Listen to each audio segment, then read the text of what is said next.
tuning in, guys and girls, to my third podcast episode, which is going to be featuring my good friend and personal trainer and fitness model who lives way out in New York City, and he goes by the name of Andrew Bond.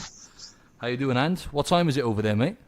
Very good, mate. It's now around 5:30 in the morning, so thanks for waking me up nice and early. That's all right, no problem, mate. Anytime. I had a nice cold shower to start the day anyway, so. Beautiful. There we are. Don't mess around, mate. So, yeah, this is my friend out in New York City. I'm based in Sydney. Long story short, we're both from Wales in the UK. We've known each other for probably about 6 or 7 years now. And we're both into the same realm. And, well, I consider us both to be pretty much experts in our field now. And we're both learning as we go along.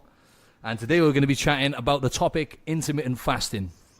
So, and different methods of fasting and how that can benefit your health and benefit, numerous things, longevity, performance in the gym, and so on and so forth. So, firstly, I wanted to run through the benefits of fasting.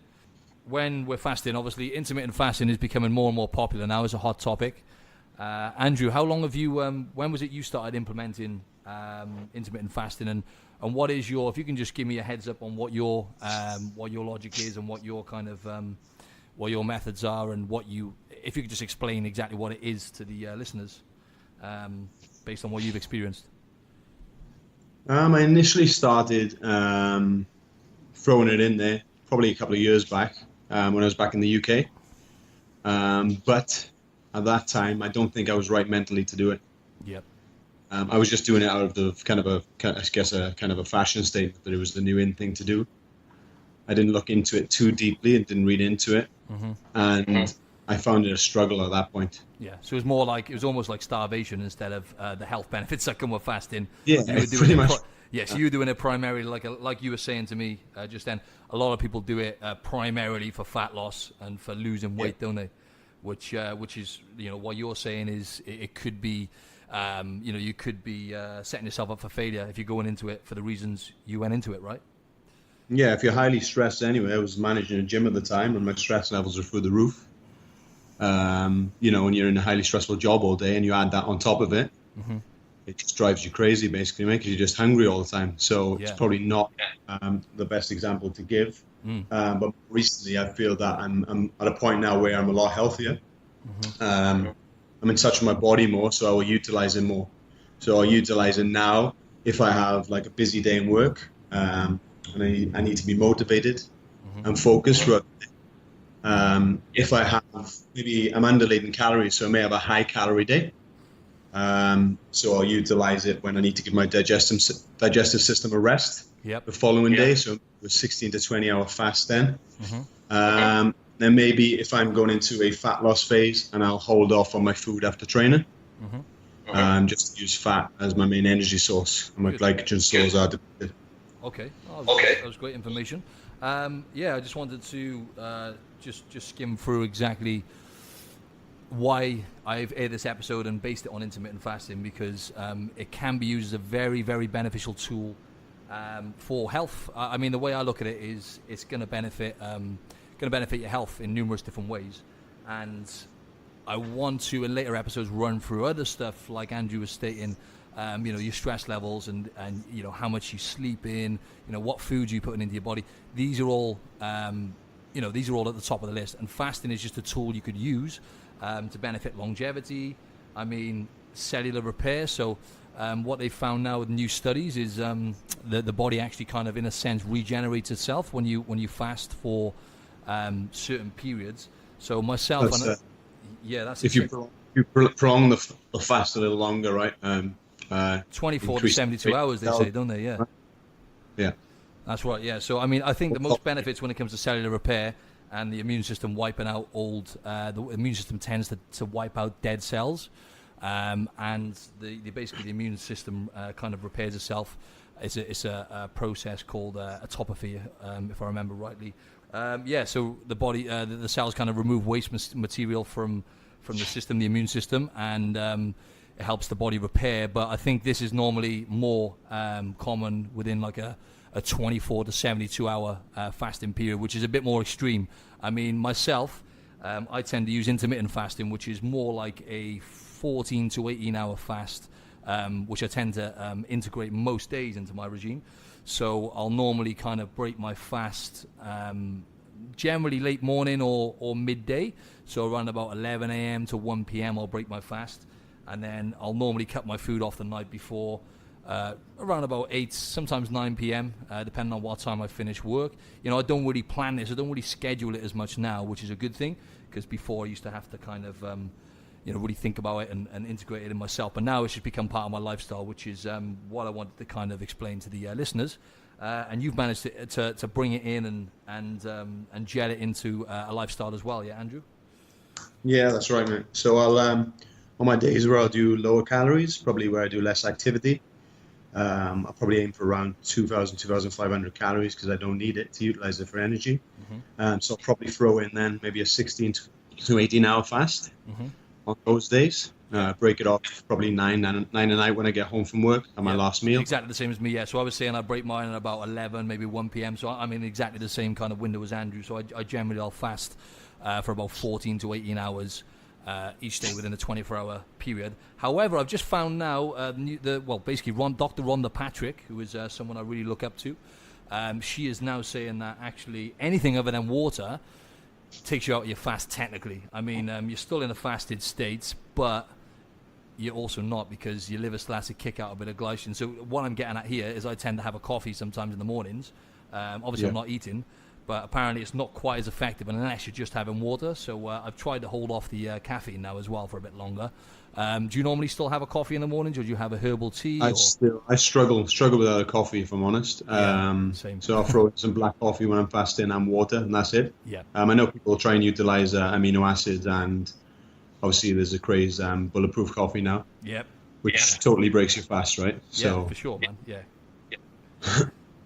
So that's it. Yeah. So I just want to run through the benefits real quick. So when you're fasting, as me and Andrew have gathered, basically you're not releasing, you're producing less insulin. You're not releasing as much insulin, and then insulin can be a fat storing hormone, right? So whenever we eat, especially when we have a meal which is high in carbohydrates or sugar, the body has to release a lot of insulin to regulate your blood sugar levels. And when you're fasting, it can basically, insulin resistance is a very kind of common thing now in the westernized world, where the cells just don't respond, and you get a buildup of glucose in the blood because the cells are not absorbing the basically the insulin. So that is a very bad, it's a detrimental kind of thing which people are getting now, insulin resistance. So when you're fasting, it actually reduces massively your risk of insulin resistance if you're doing it properly and you're putting the right whole foods in, which is what we'll come to soon. Also, it does make you more insulin sensitive as well, because you're not kicking out insulin all the time. You only release an insulin, say, for example, for me, in me and Andrew's case, 6 to 10 hours each day, because we're only eating within a 6 to 8 hour window, instead of eating all throughout the day and having breakfast, lunch and dinner, as a lot of people do. We're eating for a short period. So you're not releasing as much insulin, which is good for fat burning and for general health and longevity. Also, growth hormone, isn't it? And don't we release more growth hormone in a fasted state? Yeah, we do, mate. Definitely a growth hormone release in a fasted state. And also it's known for fat burning qualities as well. But I'm not sure if you agree, but if you're prone to binge eating and your overall calories are not in check for that day, like that is, you're still going to put on body fat anyway. So exactly. I have a dog attacking me right now. I'm just going to step out 1 second. I'll be back. No problem. So yeah, it's a very effective tool to use to boost your metabolism, and to generally, the way I look at it is, I mean, fat loss and getting leaner comes as a side effect from intermittent fasting, is what I've found. So if you're just kind of eating within let's say like a 8 to 10 hour window, so rather than getting up and maybe having breakfast in the morning, maybe holding off and breaking your fast like I do about midday-ish, you're only eating within like an 8 to 10 hour window, as opposed to eating a 12-hour window or even more. And actually it's been proven that if you eat for like 12 hours for over a 12-hour window, it can actually have detrimental effects on your health, looking at the long-term and bigger picture. So they've actually done studies, recent studies actually, which show that eating within within an 8 or say anything from a 6 to 9 hour window. So if you're fasting for about 14 to 16 hours a day, your metabolic rate speeds up. It can speed up, sorry. And also you got a lot more chance of building muscle. You got a better.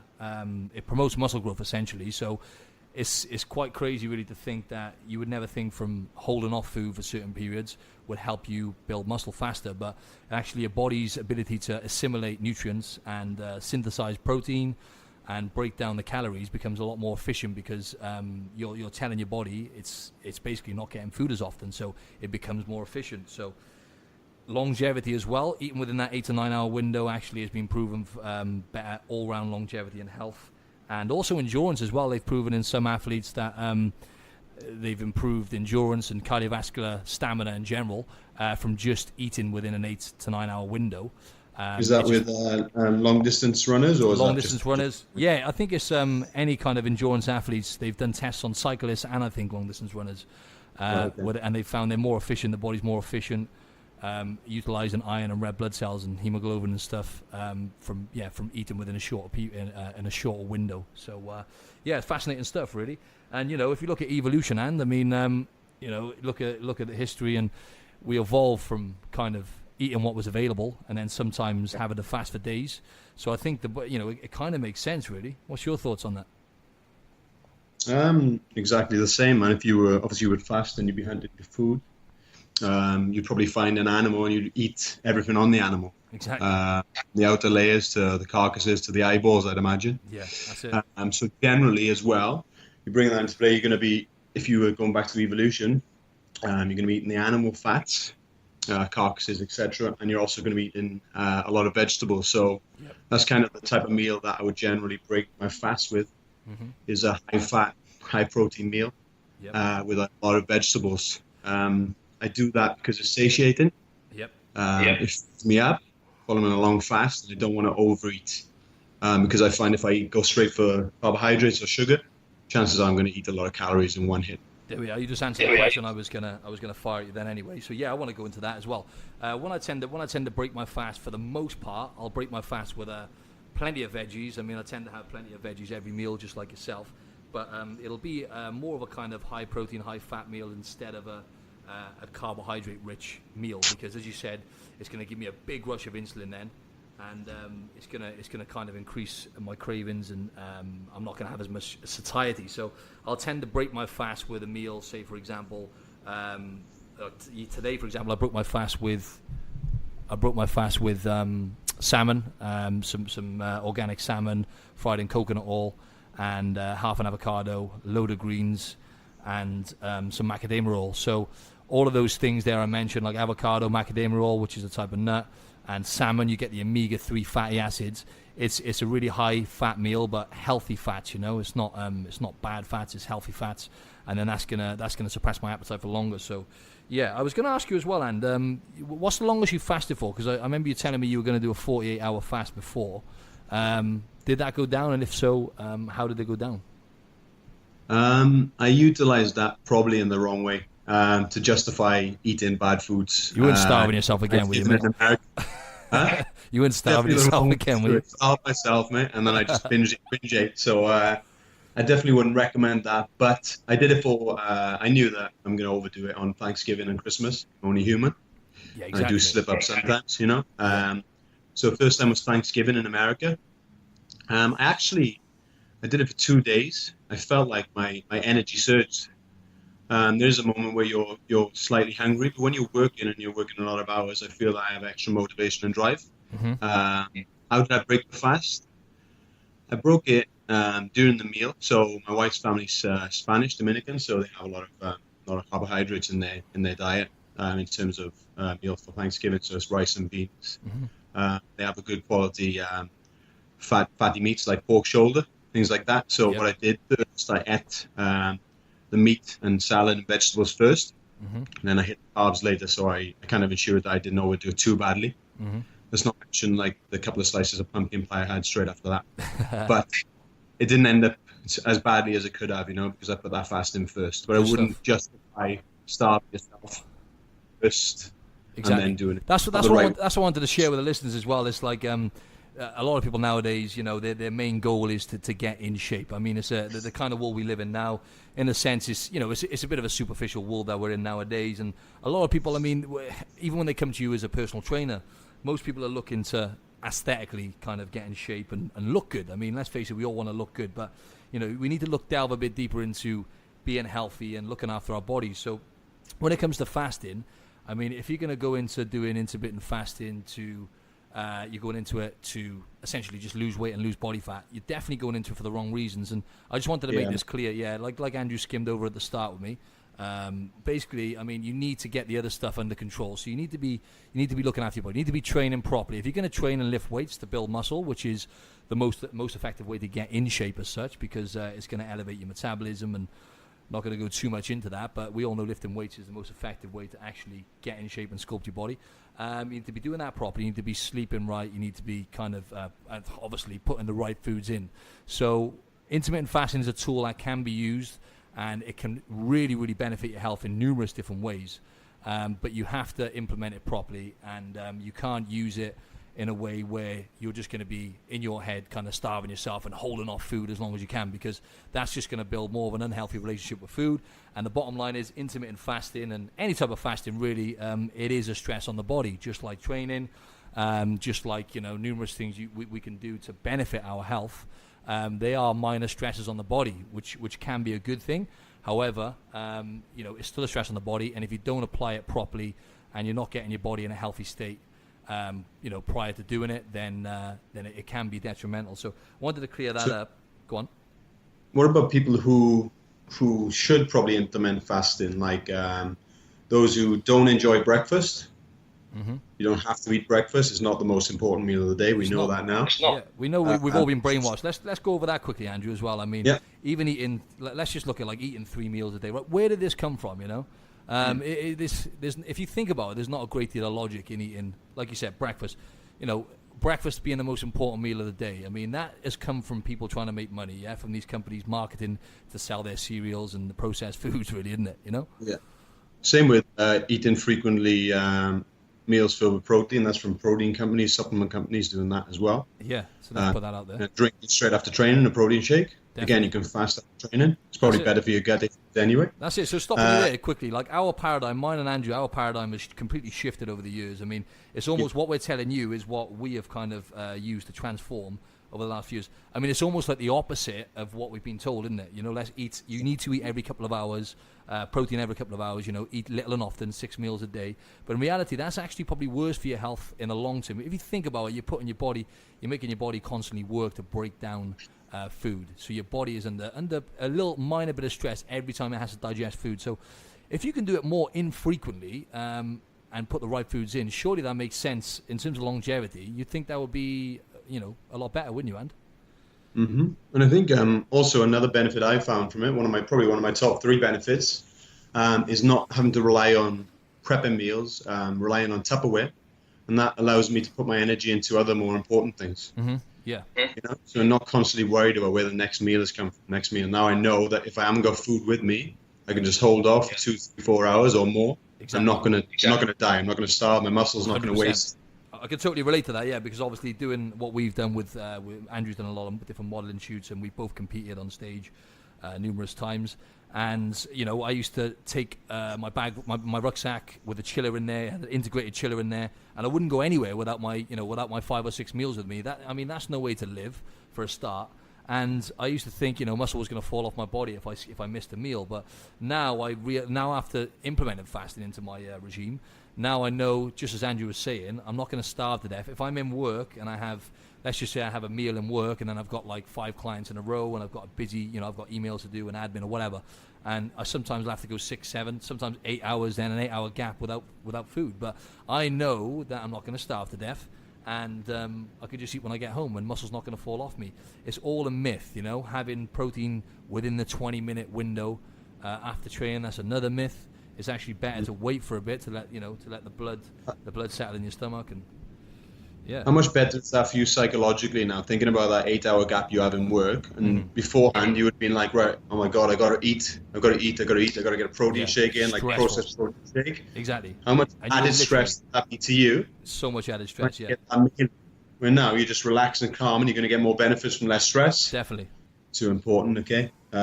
If you generally eat more during the afternoon, you have a busy lifestyle, so you might be a businessman. You know, even if you do have business meetings, the options there probably aren't the best for you in terms of what you have to eat. There's obviously a lot of processed options or sugary options that they have in these office meetings. That's it. And It's even for not the average person, yeah, totally. to fast during that time for a couple of hours, honestly. That's it. And even for the average person who works like, let's just say like a 9 to 5, if you like.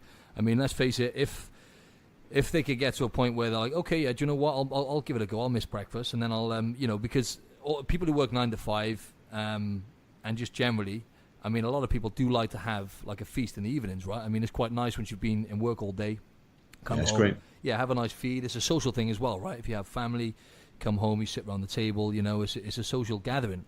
That's food brings people together, so it is a big part of everyone's life. So, in a sense, if you were to skip breakfast, maybe break your fast midday on your lunch break, just working a 9 to 5 now. This is just for argument's sake. Have a nice healthy meal for your lunchtime, and then come home in the evening and have a big feast. There's nothing wrong with that, right? Because that's another myth. We've attached eating late to obviously putting on body fat. Now, in a sense, if you're eating directly before bed every night, it's not going to be ideal for your digestion. But eating big meals in the evening, is that bad, Andrew? No, not really. Unless you're prone, obviously you probably shouldn't utilize it if you're prone to binge eating as well. And you're into junk food, because likely it is you're going to overeat. Yeah, that's exactly it. Yeah, and that's it. It just opens up the floodgates then for bad habits. So that's another thing I wanted to clear up as well. Me and Andrew have we've both built up a good relationship with food now, and just to basically just to cap it all off, we've both been in a place where, because we've done a lot of competitions, fitness competitions, and we're both like primarily like aesthetically driven, if you like, before, and we've been to a place where we didn't have a very healthy relationship with food, where we would kind of restrict calories. We thought we were being healthy by cutting down and eating kind of what we consider to be healthy foods, but in reality we're just eating very similar foods all the time, not having much rotation in our foods. And then what would happen when it gets to the weekends, then you'd have something bad. Maybe let's say, for example, on a Friday night you'd have like a Domino's, right? You want to have your cheat meal, and then sometimes that would form into a whole weekend of binge eating. And then back to Monday, then I'd be like, right, trying to cut my calories again and put my body under so much stress, and my mind as well. I mean, you could relate, and right? Yeah, I've joined you on several mornings, several weekends. Yeah, and it's got out of control when we're together. So exactly. Just put that in the past. Good times. I'm traumatized, but it's actually quite funny the amount of calories we put away. We learn, right? Yeah, you live and you learn. But yeah, me and Andrew met in Vegas, right, about 6 years ago. We went on a trip to Vegas with a few mates, and we met then, and we've been mates ever since. But yeah, we've been on our ups and downs, roller coasters with food, and we both do intermittent fasting on a regular basis now. I tend to do, I'd say on average about 4 times a week, maybe 5 times a week. I'll be just eating within, say, let's say an 8-hour window. So I'll just be eating, say, between about 12 and 8 p.m. Roughly most days of the week. When it gets to the weekend, then I'll just give myself a bit. I'll tend to have breakfast then, and you can be more social on the weekends then as well. That's another thing, if you want to go out and have your breakfast, with friends or whatever on the weekends, it just gives you a bit more flexibility, and you kind of appreciate things a bit more as well then, because you're kind of switching it up and having more variety in your life. So that's definitely helped me on a social level as well. So anything else you wanted to throw in there, or any other stuff?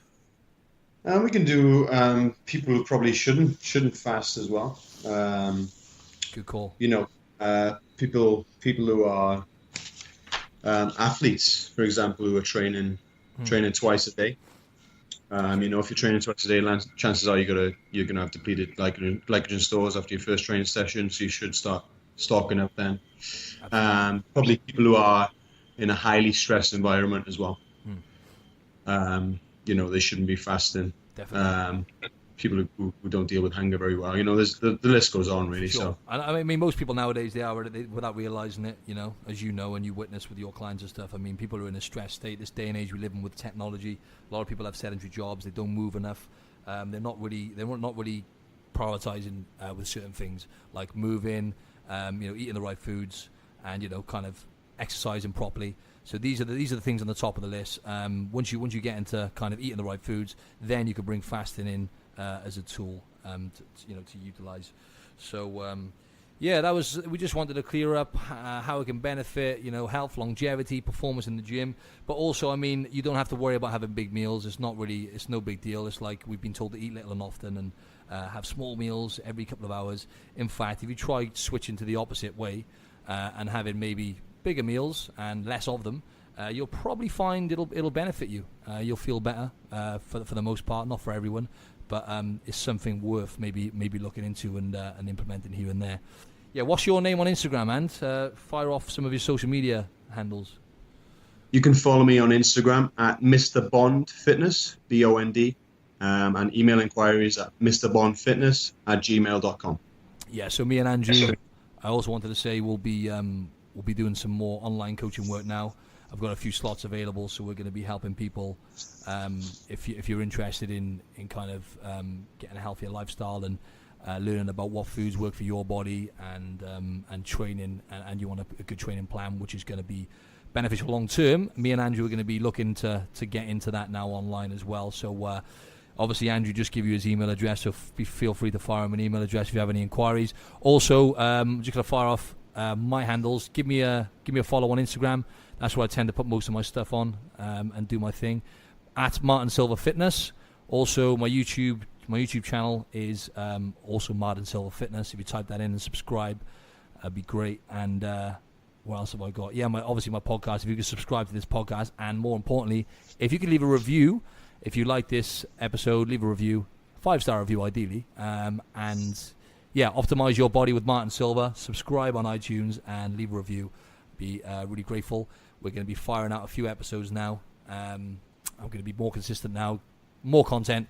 So stay tuned, and thanks for listening. Thanks, Andrew, for coming on, mate. Thank you. Bye-bye. Ta-ra, mate.